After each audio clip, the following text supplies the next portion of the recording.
Olá, seja bem-vindo ao canal. Eu sou o professor Ítalo Mateus e esta é a 8ª aula de uma série sobre potenciação e radiciação.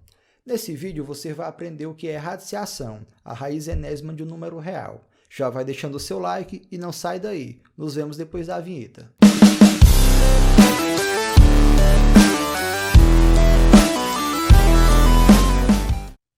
Radiciação é a operação inversa da potenciação, e a definição é a seguinte: seja A o número real e N o número natural, diferente de zero, dizemos que a enésima raiz de A é um número B, tal que B elevado a N é igual a A.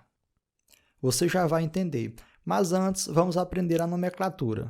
O radical é tudo isso aqui, sendo que esse N chamamos de índice, o símbolo chamamos de radical e este A chamamos de radicando, ok?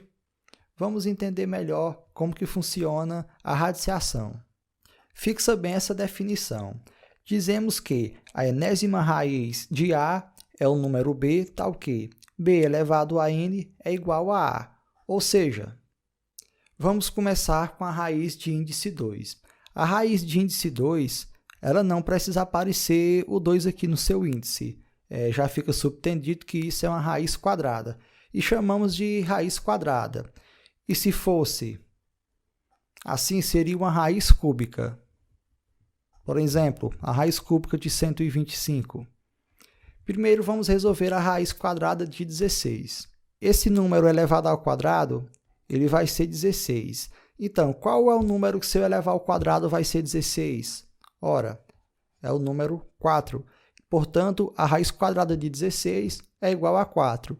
Assim como a raiz quadrada de 9 vai ser igual a 3, pois 3 ao quadrado é 9, ou 3 vezes 3 é 9.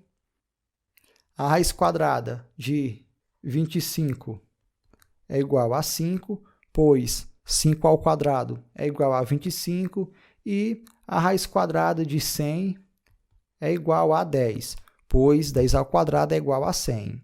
Então, na raiz quadrada, se eu tenho uma raiz quadrada de x e eu quero saber quanto que isso vale, é só eu pensar no número que, se eu elevar ao quadrado, vai ser igual a x. E aquele número é exatamente a resposta. É exatamente a raiz de x. E a raiz cúbica, como que faremos? Vamos iniciar com a raiz cúbica de 125. Para resolver isso aqui, é só imaginarmos o número que, se elevarmos esse número ao cubo, por que ao cubo? Porque aqui nós estamos buscando a raiz cúbica, então o índice aqui é 3.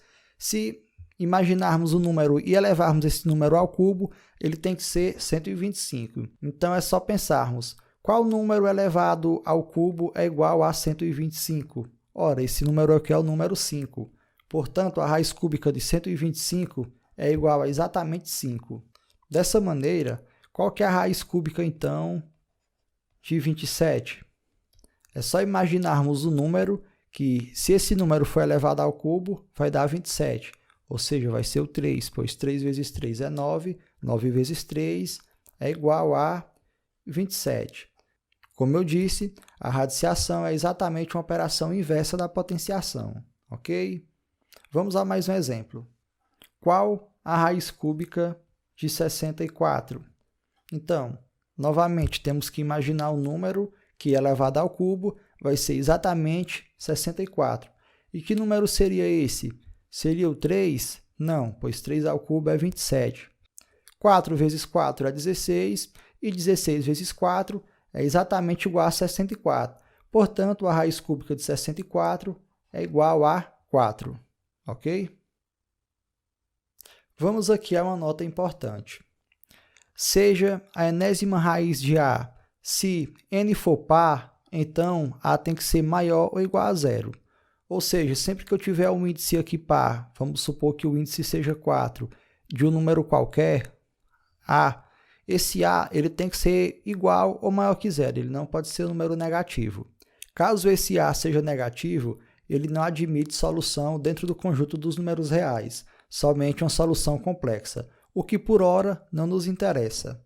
Então, se esse índice aqui for ímpar, se for, por exemplo, 5, aí sim, esse A aqui pode ser um número tanto positivo quanto negativo, ou até mesmo nulo. Mas, se o índice for par, aqui dentro o radicando, lembrando que isso aqui se chama radicando, só pode ser um número ou nulo, ou seja, zero, ou então positivo. Beleza? Olha só que interessante. Vamos pensar o seguinte. Nós temos aqui uma raiz quadrada de 3 elevada ao quadrado. Quanto que é isso aqui? Olha só, 3 elevado ao quadrado é igual a 9. E a raiz de 9 é 3. E se tivéssemos a raiz quadrada de 5 ao quadrado? Isso aqui seria igual a... Olha só, primeiramente resolvendo aqui a potência. 5 elevado ao quadrado é 5 vezes 5, que é 25.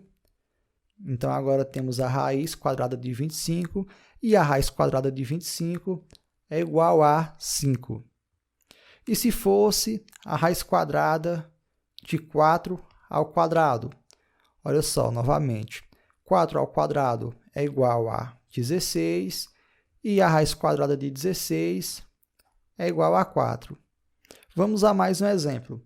Se tivéssemos a raiz cúbica de 2 elevado ao cubo. Olha só, 2 elevado ao cubo é igual a 8. Agora temos a raiz cúbica de 8, que é exatamente igual a 2. Então, é o seguinte, sempre que temos uma raiz com índice n, e aqui no radicando, esse radicando aqui seja uma potência de expoente n, nós podemos simplesmente cancelar o índice com o expoente. Isso aqui vai ser exatamente igual ao radicando.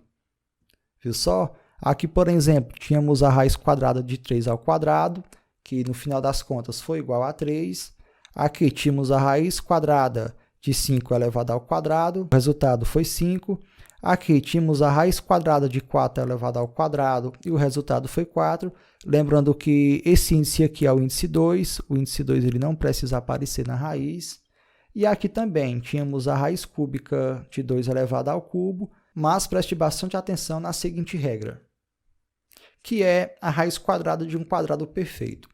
Olha só, a raiz quadrada de a elevado ao quadrado é, na verdade, igual ao módulo de a. Lembrando que temos essa regra aqui para o módulo.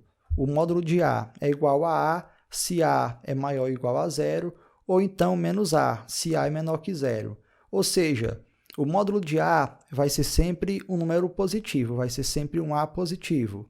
Por exemplo, o módulo de 5 é igual a 5. E o módulo de menos 5 é também igual a 5. Porque quando se falamos de módulo, se falamos de distância. E não existe uma distância negativa.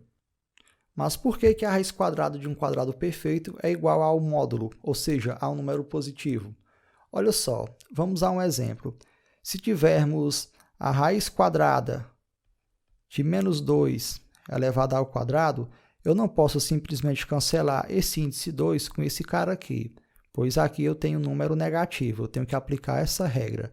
Isso aqui, então, é igual ao módulo de menos 2, que é igual a 2. Pois, vamos fazer passo a passo? Temos a raiz quadrada de menos 2 elevado ao quadrado. Quanto que é menos 2 elevado ao quadrado? É igual a 4. Então, aqui teríamos a raiz de 4. E a raiz de 4 é igual a 2. É exatamente aqui, quando eu vou aplicar essa potência par, esse meu número aqui negativo ele vai se transformar num número positivo, pois eu vou fazer o jogo de sinal e quando eu fizer menos por menos, vai dar mais, um número positivo. E olha só, essa regra ela não é válida apenas para a raiz quadrada de um quadrado perfeito. Se temos uma raiz com o índice par e o radicando sendo uma potência de expoente igual ao índice, ou seja, também sendo par, nós não podemos simplesmente cancelar o índice com o expoente se x for um número negativo, for menor que zero. Por exemplo, se eu tenho a raiz quarta de menos 2 elevado a 4, isso aqui é igual a... Eu não posso simplesmente cancelar esse cara aqui com esse aqui, pois vamos desenvolver primeiro essa potência aqui. Temos então a raiz quarta de menos 2 elevado a 4 é menos 2 vezes menos 2 vezes menos 2 vezes menos 2, que no final vai dar 16. E observem só, a raiz quarta de 16 não é igual a menos 2, e sim igual a 2, pois se eu elevar 2 à quarta potência, eu vou obter exatamente 16. E para finalizarmos, vamos apenas resolver esses probleminhas para fixar melhor o que aprendemos nessa aula. Lembrando que o índice aqui é 2. Qual a raiz quadrada de 121? É só pensarmos em um número que, se elevarmos esse número ao quadrado, vai ser exatamente igual a 121. Ou seja, esse número seria o 11, pois 11 vezes 11 é 121. Portanto, a raiz quadrada de 121 é igual a 11. E a raiz quadrada de 64? Olha só, é só imaginarmos um número que, se elevarmos ao quadrado, vai ser exatamente igual a 64. E que número seria esse? É o 8, né? Se elevarmos 8 ao quadrado, teremos 8 vezes 8, que é exatamente igual a 64. Portanto, a raiz de 64 é igual a 8. E a raiz quadrada de x ao quadrado? Olha só, nós não sabemos se esse x aqui ele é positivo ou se ele é negativo. Se ele for positivo, é só cancelarmos esse índice aqui com essa raiz aqui, ele vai ser exatamente igual a x. E se ele for negativo, devemos deixar ele positivo. Isso aqui é igual ao módulo de x, pois assim esse módulo aqui vai garantir que o x fique positivo, ok? Agora, qual a raiz cúbica de 1? Olha só, é só imaginarmos um número que, se elevarmos ao cubo, vai ser exatamente igual a 1. E quem seria esse número? É o próprio 1. Não é verdade? Se elevarmos o próprio 1 ao cubo, vai ser igual a 1, pois 1 ao cubo é 1 vezes 1, que é igual a 1. Portanto, a raiz cúbica de 1 é também igual a 1. E a raiz cúbica de 2 ao quadrado? Podemos cancelar esse 3 com esse 2? Não, não podemos, porque é diferente. Primeiramente, resolvemos essa potência aqui. Nós temos a raiz cúbica de 2 elevado ao quadrado é igual a 4. E quem é a raiz cúbica de 4? Isso aqui é um número irracional, portanto, podemos deixar assim mesmo, ok? E a raiz cúbica de 27, quem é? Olha só, é só imaginarmos um número que, se elevarmos esse número ao cubo, vai ser exatamente igual a 27. Esse número é igual a 3, pois 3 ao cubo é igual a 3 vezes 3 vezes 3, que é igual a 27. Então, a raiz cúbica de 27 é igual a 3. E a raiz quarta de 16? É só imaginarmos um número que, se elevarmos esse número à potência 4, vai ser exatamente igual a 16. E que número é esse? É o número 2, pois 2 elevado a 4 é igual a 2 vezes 2 vezes 2 vezes 2, que é igual a 16. E vamos ao último exemplo. Qual a raiz quarta de y elevado a 4? Olha só, temos aqui uma raiz com o índice par, e o radicando dessa raiz é uma potência, e essa potência tem um expoente igual ao índice, que também é par. Não podemos simplesmente cancelar esse índice aqui com essa potência aqui. Isso aqui, na verdade, é igual ao módulo de y, ok? Eu espero que tenha entendido. Alguma dúvida? Deixa aqui nos comentários. E obrigado a você que vem me acompanhando. Obrigado pelo seu joinha e obrigado pela sua inscrição. Se você ainda não é inscrito, então se inscreve aqui embaixo.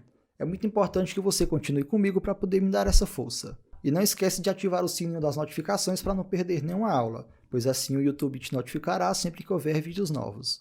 Chegamos então ao final da nossa aula. Um forte abraço, fiquem com Deus e até a próxima.